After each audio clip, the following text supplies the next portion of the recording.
Hi all, this is Andrea and today I would like to analyze with you the IFRS 17 reports. All companies reporting under the International Financial Reporting Standard will be impacted when it becomes effective in January 2023. This is so because the new standard results in significant changes to the way financial information is presented. In this video, I will explain how to read the best estimate of present values and risk adjustment reports produced with the Systemorph IFRS 17 solution.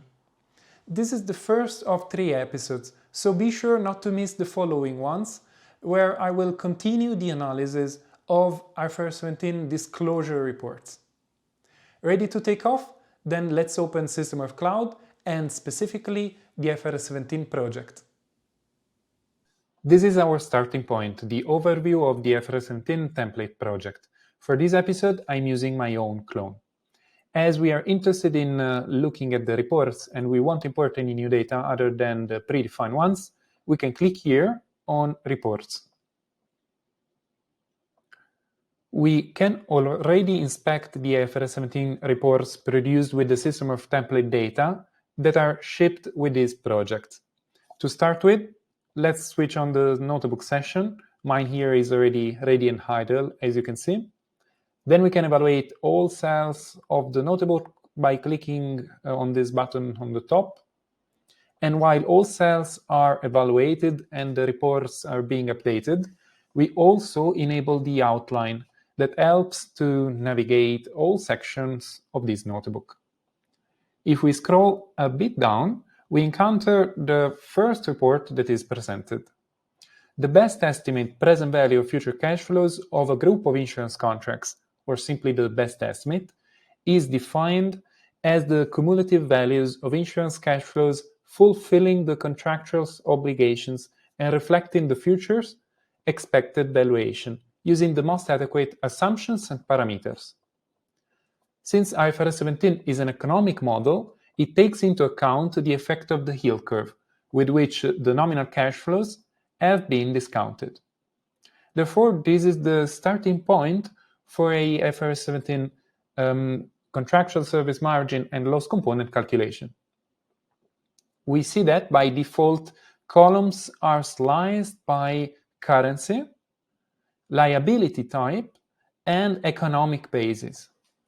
Since the building block approach prescribes that the contractual service margin must use the present values discounted with the locked-in yield curve at the inception of the group of contracts, we can filter out the present values calculated with the current curve, which also give, as you can see, a non-zero yield curve update as it is visible in this row.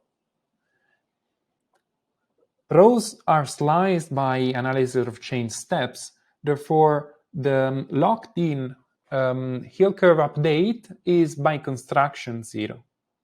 Now, since we are interested in the locked-in present values, let's say we can switch on the filter. This affects economic basis,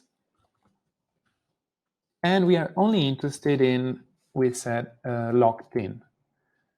Next, we can reevaluate the cell.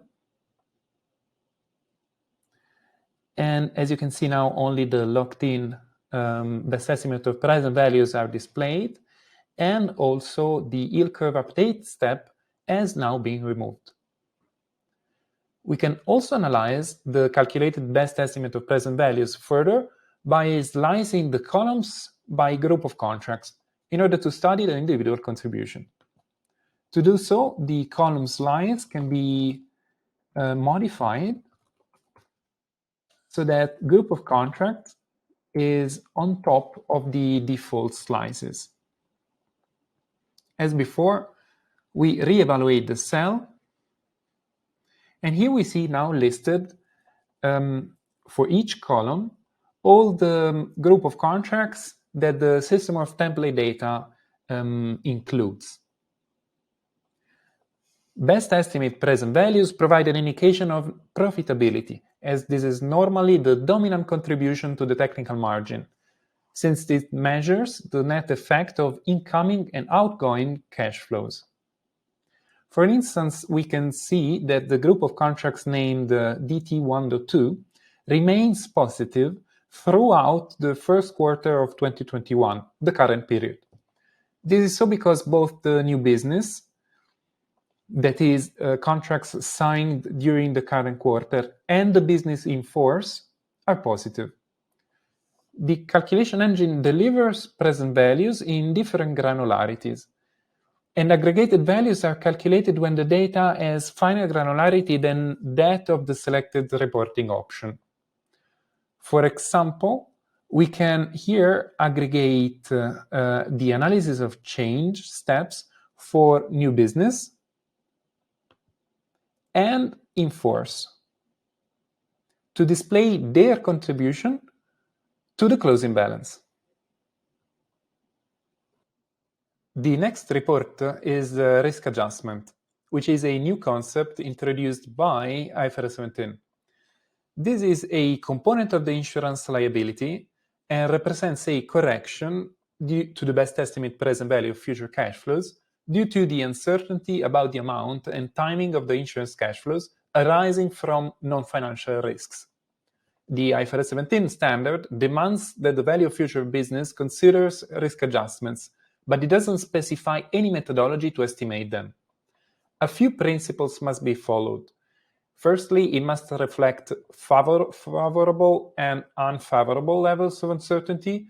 Secondly, the more uncertain the best estimate, the higher the risk adjustment, and vice versa. The calculation of the risk adjustment relies on different actuarial methods, depending on the nature of the business and differentiating between life and non-life. This standard solution requires risk adjustment to be allocated at the granularity of group of contracts.